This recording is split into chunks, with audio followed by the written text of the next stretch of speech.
When I first landed the role, discovered what it was, ended up, recording the initial game, I felt a lot of pressure. After the successes of the first game and the Game Awards and meeting fans around the world, I calmed down a little bit. And then you just kind of, you do your best. And again, like, you can't be everything for everyone. You can't sort of live in that space. It's really important to not try to live in that space all the time. But boy, do I appreciate even having the opportunity to, have a little soapbox and a mantle and do my best as a role model. I do think about that a lot. Just in general, like what I'm giving off, what kind of energy I'm giving off to people. So I love to hear their stories. Also, having a deep ear is part, I think, of holding the mantle of something like that. Because so many other people are just as connected, if not more connected, to the character through the very long 40-year franchise. So, if I can listen to their stories too, that's part of what I enjoy doing. Awesome, thank you so much. All right, let's go to Kellen. So are you basically like every Freddy in FNAF? Like how many Freddys do you voice? Well, there's Funtime Freddy, Molten Freddy, Fredbear, Glamrock Freddy. Is that it?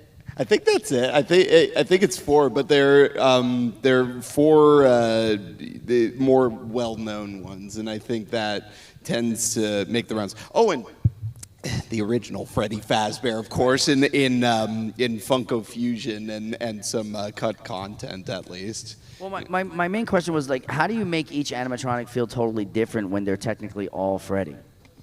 Well, they're not all they're all named Freddy, but they're very different people and characters. They, like, Funtime Freddy is very, energetic and really obsessed with birthdays and stuff. Molten Freddy is raspy little trash goblin under the sink. Glamrock Freddy is the nice, unassuming dad figure that just wants to say, "Are you winning, son?" and know what an Among Us is. So they're all very, very different people. They share the name Freddy, and they're variants, but in a certain way. But they're different people at the end of the day, I feel like. Gotcha. So you try to give them all their own personality. For sure. For sure. Awesome. All right. Let's go on to David now. You voiced Ken, right, in Street Fighter? Yes. 6? Yeah. Uh-huh. Ken is one of the most iconic fighting game characters ever. What's your personal spin on him, and how do you balance legacy and making him your own? Yeah, it's really kind of complicated. Because of what you said, in the fighting game world, iconic, kind of an ambassador in a way of that genre, and so when I got that, they wanted to go, I think, a different route because of what's happening in Ken's life and, some of the story behind it and where he is in his personal life and his professional life. And so, I did enough callbacks to realize that, and when I got it, I was like, well, they want me to do what I did. Obviously, we did 4 calls. It was a significant audition process for it. But it's hard. It kind of speaks to your first question. You really can't get in your head about this larger thing, the legacy, what it is. I mean, I've played the games prior. I knew about the character, but I didn't. So I had enough information. I did a little bit of research, just like timeline research of, what's been the journey of the character in films, animated films, in the games, just to kind of know what that was. But I didn't go and play a bunch of it or listen to a lot of it. It was just because they wanted it to be different. They wanted me to make it my own in a way. And I also, the team behind it, I had the utmost trust in. Obviously, they know all the things, right? And so I really did trust them to guide me in the right direction, and that was a huge part of it. Yeah, it's got to be real comforting not only to have the freedom to make your own choices, but then to have a team behind you to kind of steer you in the right direction. Right, and they would say, you know, this has got to be like this. We you know, and we do it until it was that way. Right. So yeah, and I've had some great, and you also know, kind of to what Patricia was saying about like. Oh no. Oh my God. Too heavy. Oh no. Like you can't try and be. Carry the mantle. Carry on. That was a quick time event. I failed. You can't. It's water. It's like sealed tight. Here, we'll leave this down here. I'm sorry. No. I will. You can't really try and please everybody. You know there are going to be people who, because of its legacy, because of its how iconic it is, that are, you know, prefer what they prefer. I did have a compliment that was like, you did it in 4. Someone came up to me and said, you did it in Street Fighter 4 too, right? And I was like, no. And he was like, oh, it sounds very similar. I thought that was the same thing. And that's kind of awesome because it's definitely not the same, but whatever we were doing, the essence, the aura of it, the heart of it is speaking through. So it feels good when you get, wasn't intending on being a compliment, but to me it was like, oh, they thought that. So yeah, it's really worked out well. I'm grateful to be a part of it. What a rewarding feeling to be able to make that happen, man. Thank you so much for answering that question. All right, here's another one for all of you. This is for everyone now. Hopefully nothing else falls. You know, there's a moment where fans hear that one line and it locks a character into history. Have you personally felt that iconic line moment, like in your own work? Is this something that you realize after the game drops, or do you know it when you're recording it? Oh, that's it. These are great questions. Yeah, interesting question. Does somebody else want to start with this? I guess it depends on the project. Like, if it's something that's like got a legacy behind it, and like, say for Zelda in particular, are there like any words that you know of in like previous games that she might have like said for the first time?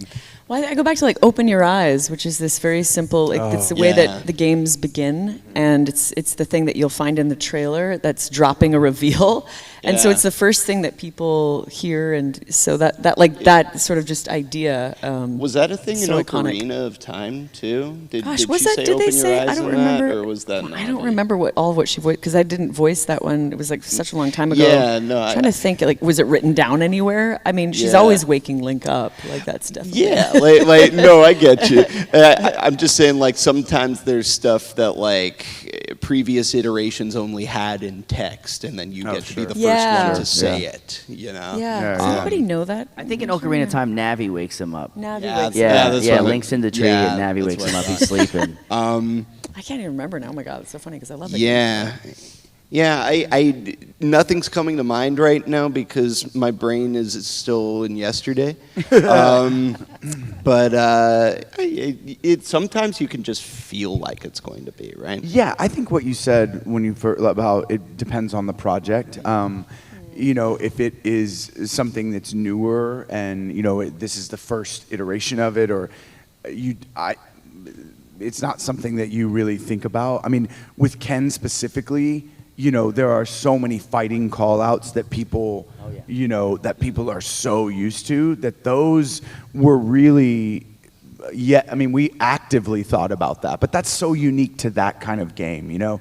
We actively thought about this has got to sound the right way, pronunciation, the right level of intensity. There was one in 6, though, "Sit down and shut up," which is a line that is a big thing that he says with a killer move or whatever. Someone sent me a clip of the finals of Evo like a couple years ago, and the guy who won it was maining as Ken. And so in Vegas, in this arena, I could hear myself say "sit down and shut up" so many times. People had like lights on. It was crazy. So like there's things like that that became a line in this iteration, you know, but Yeah. the other ones people are expecting, you know. It comes a lot in localized games when you Yes. know that something was already iconic in the Japanese or Korean or Chinese or 100%. wherever version. No doubt. And it's like, okay, yeah, especially in anime. I know this is a video game panel, but like they're like, okay, now you have to say this for Right. the first time. Right, you have right. to make it iconic. And Right, stuff. right. Yeah, no doubt. You know, you just mentioned anime, and I know obviously this is the voice acting for video games panel, so I kind of wanted to, you know, clear up some misconceptions, or if you had any. You know, what are the differences between acting for voice acting for animes or shows versus voicing for video games? I mean, I know that there's things like in video games you have to do a lot of efforts and make noises and grunts and things like that, but like, what would be, you know, educate us on the differences between the two? Well, it kind of depends because anime is a type of animation, whereas video games is sort of its own big art form. If we're talking like original video games where stuff is all laid down for the first time, then it's usually just like an Excel spreadsheet, and you go down and you say everything like once or twice. There's like certain what phonetically sounded out like efforts and stuff that sometimes you have to follow, sometimes you don't.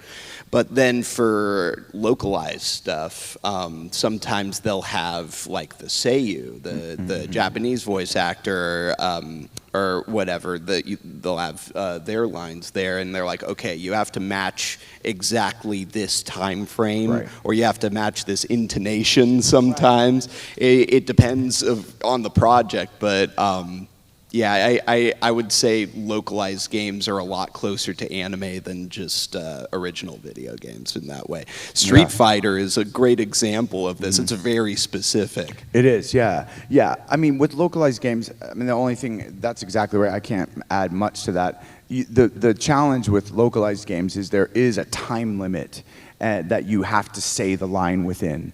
And there will be, you know, you can only go so many frames over or under. They want it to be really close to the time. It doesn't necessarily have to fit any cadence sometimes, but yeah, I do think, like, just to give an added thing to that, you know, with anime or any type of animation or working on a show, you know, you're doing a scene at a time and sometimes a line at a time, and so it's less strenuous, or it can be. Again, it's project specific, but it can be less strenuous in that world because you're taking breaks for them to put stuff together and match it up. And a video game can be pretty like you're just going, you know, and efforts and you know the A, B, and C takes and making sure you're in the time. It can be harder on your voice too, depending on what it is.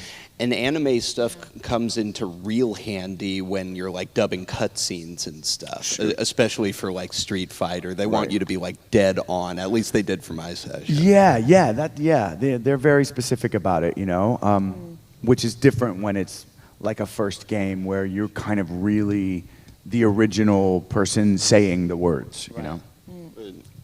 Was it like that at all for?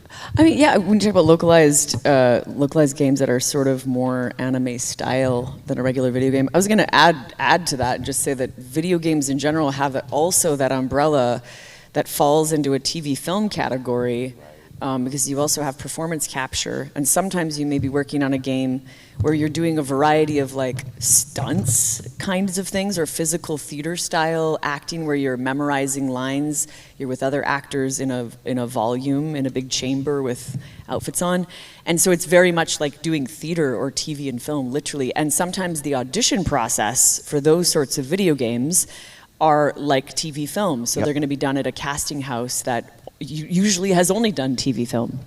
And then sometimes like the person who, you know, sometimes it's a different body doing that kind of work and a different body doing the voice, or you have actors who are doing both or parts of one and all of another. So it's just this huge umbrella in video games, whereas I guess with anime it is more technically specific, even though there's a lot of variety. Yeah, I mean, there are, even sometimes, I had an audition recently where it wasn't going to be performance capture, but the initial audition, they wanted to see the actor on camera. So it was going to be just mostly VO, but they want so yeah, when you're doing performance capture, it's like it is like shooting scenes in a film. You know, you are and it can also sometimes be very challenging because you're really, if a dragon is flying overhead, it's really just someone with a large pole with like a tennis ball on the end, and they run that thing across, and all the actors are like, "Ah, dragon!" Yeah. You know, and it's like, you better believably think that tennis ball is a dragon. I wish they did that with video games. Imagine Jonathan Klein with a pole and a tennis ball on his thing. Yeah, they do that for depending on. They do in mocap. Jamie coming in with a dragon hat to try and scare you. Yeah, so true. Yeah, I was gonna say, but not in Game of Thrones. Those were real. Just so you know. Right. Yeah. Those are all real. Yeah. Hey, this has been amazing so far. I thank you for, answering all my questions. Why don't we jump to the audience and see if we can get some questions from them? So we do have a dedicated microphone for you there. If you want to line up, you can go ahead and ask your questions. In the meantime, while you line up, and somebody's got to break the ice. You got to be the first one. But in the meantime, let's just ask this. Do you guys, are you gamers? Do you game? Do you play any games? And if you do, what are you playing right now? Oh. Donkey Kong Bonanza is good. I'm working my way through like the Arkham Knight like Batman stuff right now. Nice. Yeah, I had never played it, and so I'm really into that. Although I'll tell you, I don't even know if I've ever told you this, Patricia, but like when the pandemic hit was when I first started playing Breath of the Wild, and like that game to me is still, it's like, and I'm sure you hear this all the time, but it's such a comfort game to me. Like I've beaten every single thing in it. I've done all the shrine quests. I know all the side quests. I've done everything, and I'll just open up a game and just hang out in that world. It's like I love that friggin' world, man. So I play that. That's always a game I'll be like, I don't want to. I had to think hard when I first played it, but like now that I know it, although I have Tears of the Kingdom and I haven't even unwrapped it yet because I'm like, unless I have 2 straight months, I can't start this game. Yeah. But yeah, I played The Last of Us. I was a huge The Last of Us fan. I played all the Uncharted games. I like really story games where I can go along on the journey with the characters, Yeah. Last game I played was Pac-Man. Nice. But I don't mean like, recently, like just sitting down, like going into a studio and being like, sitting on that, Yeah, I got the highest score Yeah, at Solitaire. No hard, big deal.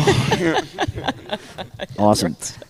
All right, we got a line built up here, so we're going to get as many questions as we can in the time that we have. I'll be the bad guy and cut the line off when we do run out of time, but of course, if you don't get to ask your question here, you can ask it down at their tables. They'll be here for the rest of the day, yes, we can assume? Yeah. And then, of course, please keep it to one question per person. And with that said, hi, what's your name and what's your question? Hi, my name is Caleb. What is your process for developing a voice for a character? I'll try to get that different every time, but in general, starting with script and the images that kind of come from that, and sometimes you have a character sketch, and then you sort of go with what works for what you think. I often work with archetypes. Like you get like, is it a princess? What is their age? You ask those sort of basic questions to kind of narrow it in. And then you go into there and then you give detail. That's sort of a technical question, but it's sort of different every time, and comes from a variety of like acting places and a little bit of imagination and maybe what you ate for breakfast sometimes. Yeah. Not a ton to add to that. I think it's great. It's so true that it's different every time. But I'm always looking at any images I can look at. What do they look? What does their brow look like? Are they serious? If I have any other references, I go from that, and I ask a lot of questions that I would ask. If I was approaching a theater script or a film script or whatever. What are they about? Like, what's their backstory? What do they want? What's their goal in this? And then you just play with something, throw something out, and you work with the director and tweak it if need be. And then it's kind of a weird thing. It's sort of, when it really works, it locks in, and you feel it, and the director feels it, and everyone's like, okay, cool, yeah, let's go with that, And sometimes, I don't know if you guys have done this, but you'll get farther along in the game, and maybe it locks in even better, like 15 minutes into the session or whatever, and then at the end, you'll go back. You'll listen to the first part and go, all right, you know what, that's cool, or let's tweak, let's do those again with what we kind of really dropped into. Yeah, it evolves throughout the session sometimes. Yeah. Yeah. I have nothing to add. Yeah. But the autism helps. All right, thank you so much for your question. All right, hi, step on up. What's your name? What's your question?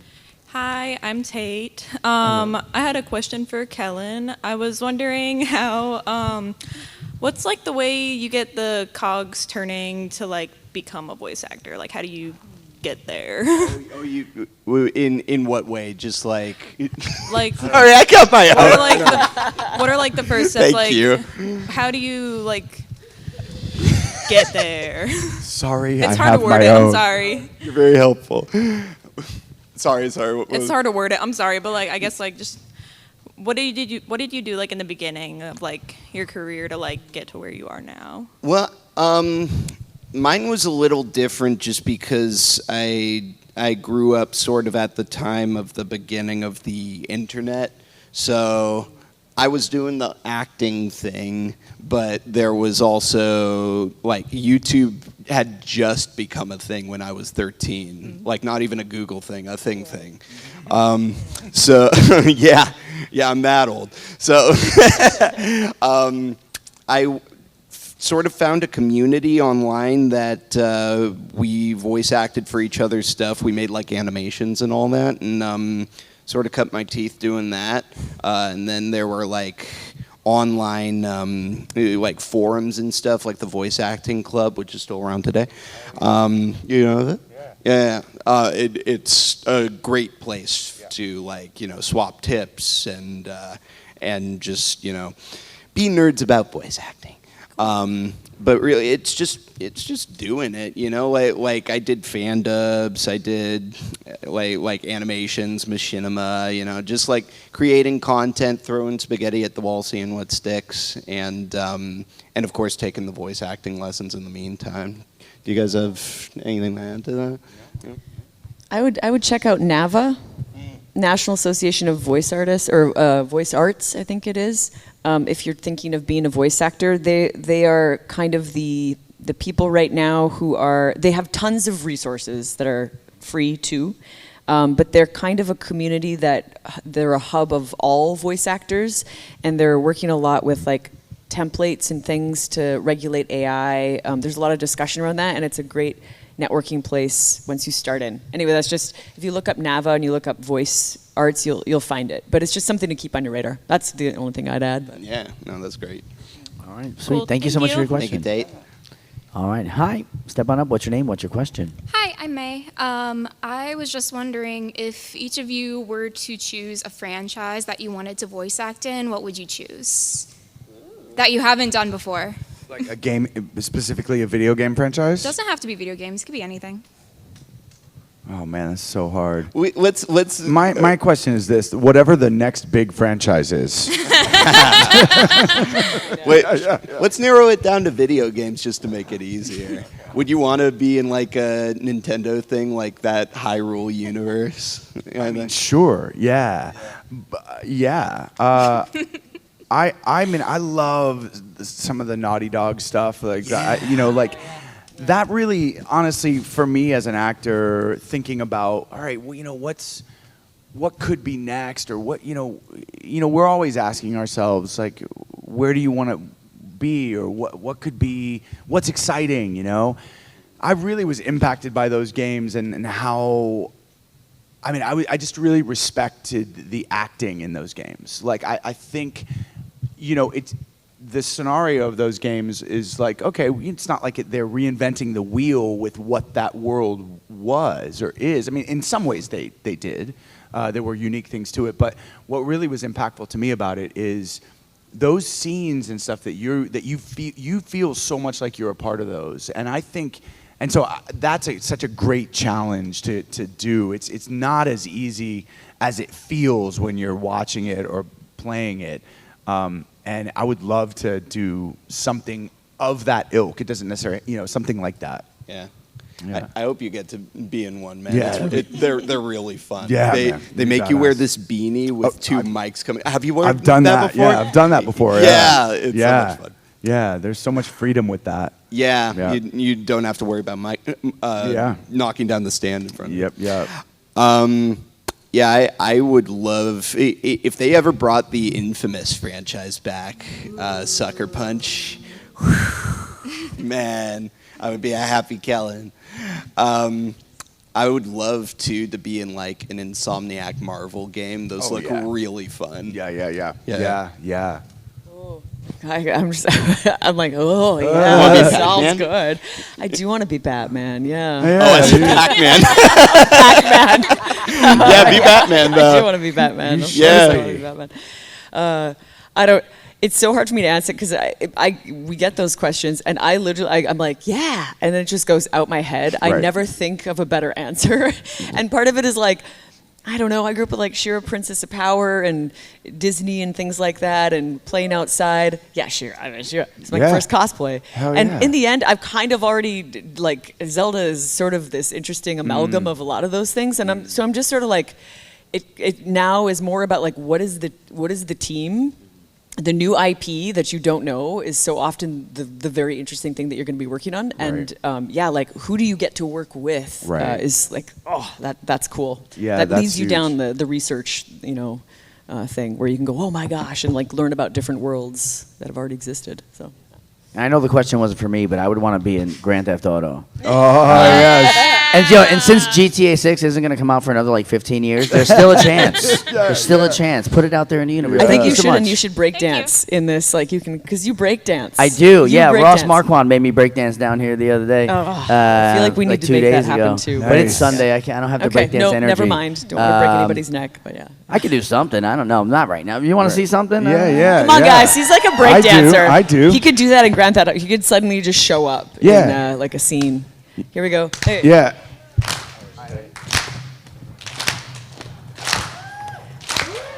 Woo! Yes. Hey! Oh, amazing. Thank you. Yo! I don't know what it was, but it doesn't. You'd be in Jet Yay. Set Radio. That was all the caffeine. And then I get like my car stolen. And you're the one who like distracts them when they're stealing. Oh, the car. that's the mission. I'm like the kid who was always breakdancing. All your wallets are gone, by the But way. you It wasn't gotta us, I swear. you win in the end though. Like something. Yeah. You're still there. Yeah. In the end of the game. Awesome. good. Thank you so much for your question. All right, who's up next? What's your name? What's your question? Hi. Hi. My name is Mason DeChesney, and this is a question for Mr. David. I'm sorry, I can't pronounce your last name. No worries. And this is gonna I'm not gonna tell you what it is. No, go ahead. Okay. Yeah. This is awkward because it's a question of for anime. Uh-huh. So how did you feel? If I'm correct, you played Shoto Todoroki, right? Yeah. So how did it feel playing How did it feel playing Shoto Todoroki and like knowing like everything he's been through and his character growth through all of the seasons and movies? How did that feel? I mean, it's one of the greatest gifts you can have as an actor, honestly, to get a character that is that rich, that's got that much stuff going on, especially that character because, he keeps everything so close to the vest. He's very protective because of what he went through, that happens. You kind of go internal. And so the challenge was to, even though he's very, flat in the beginning and doesn't speak, to make sure that that's filled with all of the reasons why. It's filled with the trauma that he suffered as a child, how he was trained, what was expected of him, all of that. It's a really deep character, and it's, I've lived with him now for 8 years, and it's, in any acting career, it's very rare to revisit a character and have a journey that lasts that long. So it's been amazing. I mean, it's an amazing thing. And to get to talk to you guys and people around the country and about what the character means to them and how it's impacted them, it's kind of the greatest gift of being an actor, storyteller, or creative of any kind. So it's amazing. I could keep talking forever about it, but yeah, it's a gift to me, and I'm just grateful to be a part of it. Thank you. Yeah. Awesome. Thank you so much for your question. All right, come on up, step up to the mic. What's your name and what's your question? Hi, Hi, I'm Snell. I was wondering if voice acting and acting was something that you guys always wanted to do, or was there something else that you were pursuing before you started voice acting? Yeah. Yeah, what an interesting question. I guess I'll start. I've always enjoyed acting, but I also do singing. But I started actually as an ice dancer before getting into acting. Figure skater. I was figure skating growing up. Oh, no way. And at one point, kind of post high school, I'd done a lot of, not a lot of both. It was like you have to decide what you're going to train in, and skating had the shorter shelf life in a way. It was like now or never. Like you have to go all the way in or not at all. And so that's what I ended up doing out of high school, was like moving to pursue competitive ice skating, and it's really hard to find a partner. So, but that actually guided me back into acting, but with more physical dancing background in the end. So you kind of end up using it anyway, but they're very related, you know. Yeah, I was a gymnast growing up, so I. Oh, there we are. cool. Yeah, right. Amazing. And you're always a gymnast in your wired brain somehow. Yeah. That's really cool. Yeah. I was a gymnast when I was You were a gymnast. Yeah, from like 9 years old, and I started No way. breakdancing when I was 13. Yeah, I've been breakdancing for 28 years. Wow. Dang. Yeah, I think it comes down to deep focus. Like if you're training in something in the craft, it's all sort of transferable in another way. It's none of that's really lost. It's so enriching to be able to train in anything if you're lucky enough to do it. It's not the only way in, but it's one way, right? Right. I wanted to be a children's book author when I grew up. Yeah, that's what everybody thought I was going to be too, because I wouldn't stop talking about it when I was a kid. I have my mom has buckets and buckets of these just printer paper that I stapled together and made comic books out of, or wrote stories of. And in a way, I'd still like to do that. Maybe in another medium. You should, yeah. We all just fall in love with Kellen in that moment. I'm like, oh, Five Nights at Freddy. Oh, you're like, what is I that? like making stories. Of course. And thank you. Shakes. But I also dabbled in parts of my life. I thought I might want to be a longshoreman because I really like the sea, or a mechanical or electrical engineer because I like figuring out how things work, taking them apart, putting them back together, kind of thing. That's interesting because I found acting in I did a couple of elementary school plays. My mom at one point said, "You're taking summer school." She was a teacher. She's like, "I'm teaching summer school. I'm not paying for childcare. So you're taking summer school. You can take whatever you want. It doesn't have to be, And so I chose a cooking class. This is my 4th grade self. Cooking class, basketball, and a drama class. And still things I love today. But that's when I sort of found it. And then I went and I played trombone in middle school and piano. And so I got into instrumental music and singing. And then in high school, I really found acting again in musicals and then in non-musical plays. And that's when I was like, I really want to do this with my life, So it had always been sort of a part of my world. But what I thought was interesting about what you said is I have a fascination with all kinds of things, and I've wanted to be so many things, but not really, just for maybe a year, it would be cool to, I don't really want to go to med school, but it would be really cool to learn a little bit where I could kind of feel what that feels like for, I don't know, a time. And you know what? Perfect. As an actor, that's yeah, what you get to do. Say, you know what? That's a big contributor to why you're a voice actor, because you get to be something different every time. That's my point completely. Is I was like, well, how can I do that without having, I don't only have one lifetime, at least right now. So, I'll just be an actor and do a bunch of different things. Thank you. Yeah. You cracked the code. Yeah. Yeah, right, exactly. Yeah. Have you ever heard of the book The Big Orange Splot? No. It's a children's book. The main character's Mr. Plumbean. I'm going to send it to you. Please. It's my favorite children's book of all time. It sounds fun. It had a huge impact on me as a kid, and no one ever knows about it. It won the children's book award is, or the Big Orange Splot. Wait, what did I say? I think you said the big hairy spot. I'm so tired. No, that's a great book too. That is a great book too. No, you know what I was let's thinking write that of? book. We're writing that book. Yeah. You know what I was thinking of? I was The big. thinking of the Stinky Cheese Man. Oh yeah, yeah. You guys seen that? Yeah. Can't You guys catch me, read I'm the that? stinky cheese man. Yeah, Yeah. yeah, I remember that. I don't know why hair came into it. Run as fast as you can. I remember that. That was, yeah, you can't catch me, I'm the amazing. stinky cheese man. Yeah, Yeah. That was a good So- book back Let's then. do it. No, it's all good. Shoot. All right, hi. Hi. Take your time. First off, what's your name? Are you laughing too? I'm sorry. No, for real, I can't see from here. Yeah, I can't. It's very. Oh no. You got this. Are you okay? You got this. We're all here. We're all here behind you, right, everybody? Yeah. We got your back. That's what these cons are all about. It's all community. It's all love. You can We're do all this. hanging out. My name is Ollie.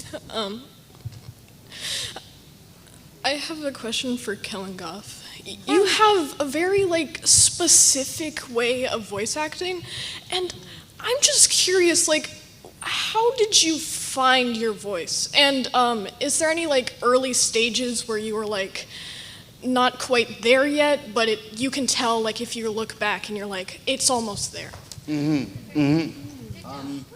Well, yeah, great question. Really great question. Well, a lot of it has to do with being on the spectrum and all that. Specifically for me, I am too. Oh, you're on the spectrum too. Okay, excellent. Spectrum Bros, let's go. But it was early on. My dad told me I wasn't self-aware for a long time. That's a big thing about autism. According to my dad, I copied a lot of what I heard on TV and life and stuff. I would say it back in the same way or as close as I could to it. And he is adamant that that's where it all stemmed from. That it came from me wanting to sound at least or be a bunch of different things in that way. That was my way of connecting and relating with people. Oh, you said it like this. If I say it the same way, maybe we'll be friends. And to your question about if you're at a place where you're not quite there yet, peer feedback helped a lot there. Because we're all on our journeys. We all have days where we're oh, that was no good, or oh, that was really good, but it could be completely different to another's point of view. So getting a peer review and then attaching that and mixing it up with your own feelings on it and then coming to your own conclusions, I feel that's a great way to do anything in life now that I say it. But that's sort of how I found my way to where I am was nowadays it actually it's research. If you see stuff that comes out nowadays and you sort of get a feel for the intonations and what's funny, what sounds funny now, it can really help when you're doing auditions and they want a modern current sound. So yeah, that's my long-winded way of saying it took a second, but patience and perseverance always wins. Thank you. Thank you for your question. All right, hi. Hi, my name is Alana and Kellen. Kellen. That's my name. Hi. You have a Snorlax on your head? No, What's I'm that? Chopper. Oh, you're Chopper. These things. Hi. What's your opinion on Glitter glue. I like glitter glue, but it gets everywhere. Yes! Yes! Takes a lot of cleanup. Yeah. Yeah, oh my god, I love sun. Thank you. Bye. Nice to Oh, meet that was you. it. All right, glitter that glue. That was a great question. Thank you so much. Was that it? Yes. Yeah. Thank you. Hi, what's your name? What's your question? Hi, I'm Jackson. Hey. If There's a lot of us up here, so I just have are you guys going to be sticking around after this downstairs, and can we all ask you guys questions down there, or are you trying to reserve that for more like autographs and photo type things?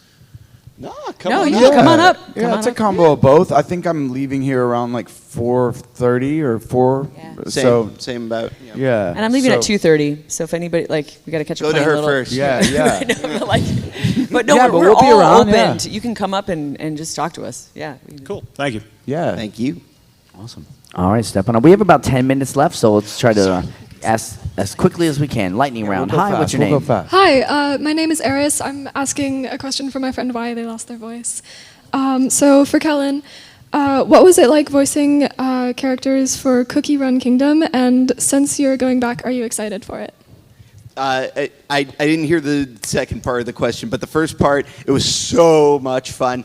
I love being Chaka Warehound Brute because he's so bodacious and out there. It's like a lot of my other characters, but I love Wind Archer because I get to be a hero for a second, and that's really special to me. And he's like soft and like he's kind of a Batman kind of vibe to him. It's really fun. And what was the second part? I'm sorry. I think it was about returning to it. Was that right? Yeah.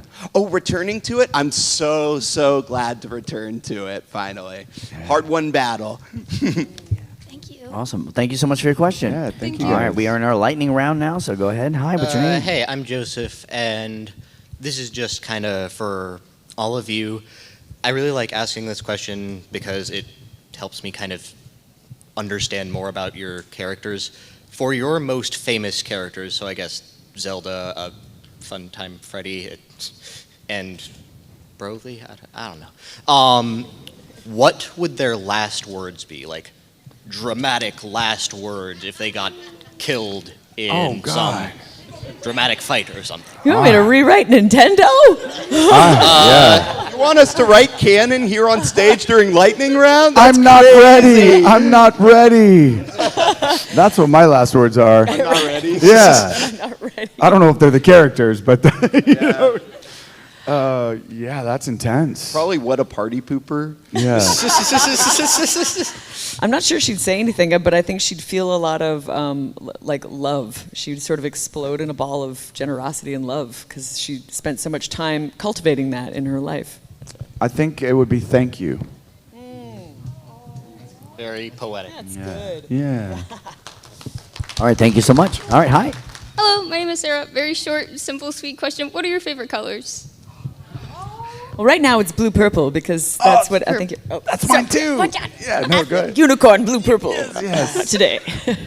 I like lime green Thank you and very electric much. purple. Lime green? Oh, I like that. Yeah, I like jewel tones in general, like, you know, topaz and yeah, all of it. Thank you very much. Have a Yeah. good afternoon. All right, thank you. Hi, step on up. What's your name? What's your question? Thank you for raising it. Hi, I'm Ryan. I wanted to ask anyone who wants to field it, mechanically, how did you find yourselves breaking into the voice acting world? Did someone come to you? Did you have to send out for auditions? How did you get discovered, known, that kind of thing? I'll answer this real quick. When I was in college, I was getting a degree in acting. I decided to make a voiceover demo. I trained with a voiceover guy from LA. We had him come to school. And I made a demo for commercial voice acting. Graduated, got an agent. It's much more, there's much more of a story than this, but got an agent and I got an audition for an anime right out of the gate and booked a lead role and talking about, I watched those first 6 episodes of that first ever role and I'm like, yeah, I had some improving to do, but that's how I started and I just kind of, like you said, perseverance, patience, I just kind of kept going, kept doing it. So mechanically, Maid went to acting school ultimately, you know, like when it gets to that point where you're making decisions about it. Went to acting school, made the first demos, had the interests, did the first solicitations for auditions and all that, and you start to get that feedback and eventually you might get an agent, but all that stuff happened on my own before that, mechanically. Right. And at one point you're training, and at one point you start to make it your own. Like you do a lot of I was going to say mimicry. Oh my gosh, it's the most important kind No, of. it is. Yeah, it's the It's most a lot important of thing. this, And at yeah. some point, you start to like venture out and make it your own. Right. But there's a mechanic to it, which is so fascinating. It's taking different characteristics from the way that people talk and then mixing and matching them into something new. I said a lot of it in the beginning, but having made a lot of friends, we shared a lot of opportunities with each other. So we would share auditions with each that's other cool. all the time, with permission, of course. Right, And one of them worked for Funtime Freddy. All right, thank you very much. Yeah, thank you. All right, I have a feeling if we go quick enough, we could probably get to the end of I'm the line. I'm thinking so too. Yeah, I think we can make it. Hi, what's your name and what is your question? I'm Phoenix, and I was wondering what your favorite or what the funniest lines you've said for your roles are. I mean, I probably like. I don't do the voice on stage when people. I'm sorry, but go on, taste it. There's a cut scene where there's a tasting of a frog that needs to happen, and I just think I love that geeky moment. It's Oh so my good. God, adorable moment. That's awesome. Yeah. Oh God, there's many. Specifically from video games, I can't think. I don't know if my video game characters are all that funny at all. But from anime, hey Midoriya, what are you, all my secret love child or something? That one's pretty funny. That one made me laugh. I thought someone was playing a joke on me in the booth. I was like, is this the line? Okay. Oh, it is. All right, let's go. Gosh, there is just so many. There in this new game Secret of the Mimic, I play this like French chef Renard, and we improv'd a bunch of like different stuff that a Muppetized French chef would say. It's like "ma croissant, ma crème brûlée." That was a lot of fun. Awesome. All right, thank That's you so a great much. question. Thank you. All right, we got how many we got? 1, 2, 3, 4, 5. All right, cool. Lightning round. Let's go. Hello. My question is very specific to just voice acting in video games. Say, hypothetically, you were to do a remake of a video game and you're very familiar with the original voice actor and how they did their performance, and say you're in the booth and you're having maybe a little bit of a disagreement with your director. How much flexibility do you feel like you have to kind of maybe have a conversation about the direction? All situational, but yeah. I mean, Depends on how well you know the director Exactly. and how the vibe of the whole thing. If Right. there are clients involved. that was my next thing too. Yeah, sometimes no. Yeah, if there's like there could be a team of clients on the call, in the session. I mean a team. It could be 10 people, in different places, and so you don't, it's not really your space in that kind of a situation to be like, hey guys, all 12 of you or whatever, this is what I think. But if you have a good relationship and you've, worked with them, then there can be a collaborative thing. That's a good word. But it's always a collaborative thing, And a lot of the times, you learn in the theater, especially if you get a direction, you'll be like, and you disagree, you always try it. Like you don't go like, I'm not going to do that. That's a way to never get a job. Yeah, and then after the fact, you can be like, yeah, do you feel like that worked? And they're like, nah, I don't feel like it. Yeah, right. Usually that kind of thing happens, like if it ever happens, if you've been voicing something for a long time and you you know the character as well as they do Right. at that point. They sort of like see you as a... I did the Fatal Fury, City of the Wolves is a fighting game that came out, and they're doing a DLC crossover, and Ken is in that game as well. And so they just announced, so I can talk about it, but so there were times since I did 6 that they deferred to me, and that was clients, and it was not really defer, it was more collaborative. Like, well, what was it like when you said something similar then? And we just, but it's always... the director is going to make the final decision, But there was a time in My Hero where we did the movie, and I didn't like a take of a certain scream that I did. It was one of the first times that he really let loose. And I asked the director, who I had a really great relationship, can I do that again? And we were time crunch. She was like, if we have minutes at the end, I'll give you another shot. And she did, and that's the take that's in the film. Cool. So, Yeah, it definitely when you're voicing a character that you voiced for a long time and it goes to a different director or a different franchise or something, or a different creative team, like Fiddlesticks, I went to Runeterra recently, and they're just like, we defer to you. Whatever you feel, we'll do your thing. And Right. Yeah. Because ultimately, everybody wants it to be the version that everyone expects, you know? All right, That's what they said. Yep. Exactly. All right, thank you so much. All right, we have to answer these as fast as possible. We have hi, 2 minutes. Go. We're doing it. Hi, my name's Quinn, and this is a question for Kellen. Who's your favorite character that you voiced in the FNAF franchise? I can't pick. People ask me all the time. They're all my babies. I feel like if I pick one, then the people who have a favorite that's another one, they'll be disappointed. But I will say that Glamrock Freddy makes me feel like a good person when I voice him, and that's a special feeling. Oh, that's awesome. Thank you so much. Yeah. Thank you. I'm also stealing. I can't pick because My name is Quail, and I was wondering, what characters do you voice that you would say is closest to your regular voice, and who do you think is furthest from your natural voice?